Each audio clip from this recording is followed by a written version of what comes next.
ఇదే steel plant ప్రైవేటీకరణ అప్పట్లో ప్రస్తావన వచ్చినప్పుడు వైఎస్ఆర్సీపీ ప్రభుత్వం గట్టిగా దీన్ని ఆపింది. ఇందులో భాగంగానే 2021 మార్చి 9వ తారీఖున ప్రధానమంత్రి గారికి లేఖలు కూడా రాశాం. ఎట్టి పరిస్థితిలోనూ స్టీల్ ప్లాంట్ ప్రైవేటైజేషన్ జరగకూడదు, ఈ ప్లాంట్ ను నిలబెట్టగలిగే పరిస్థితికి వివరిస్తూ ఏ రకంగా చేస్తే ఈ ప్లాంట్ నిలబడగలుగుతుంది అని చెప్పి సలహాలు ఇస్తూ ప్రధానమంత్రి గారికి లేఖ కూడా రాశాం. ఫిబ్రవరి 6th, మార్చి 9th 2 లేఖలు ప్రధానమంత్రి గారికి రాశాం. దీని తర్వాత 2021 మేలో ఏకంగా అసెంబ్లీలో తీర్మానం చేశాం. ఎట్టి పరిస్థితుల్లోనూ స్టీల్ ప్లాంట్ ను ప్రైవేటైజ్ చేయడం అన్నది అన్యాయము, చేయొద్దండి అని చెబుతూ therefore the house unanimously resolves to oppose the decision of the government of India on strategic disinvestment of government of India's shareholding in RINL Visakhapatnam along with the management control by way of privatization. Also resolved to request the government of India to consider the measures suggested by the Honorable Chief Minister of Andhra Pradesh in his letter dated 6th February 2021 and 9th March 2021 to make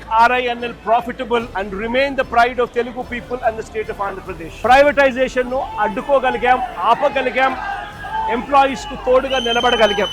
ప్రధానమంత్రి గారు విశాఖపట్నం వచ్చినప్పుడు November 12, 2022 సాక్షాత్తు ప్రధానమంత్రి గారి సమక్షంలోనే privatisation కు ఆపండి అని చెప్పి కూడా ప్రధానమంత్రి గారిని కోరడం కూడా జరిగింది.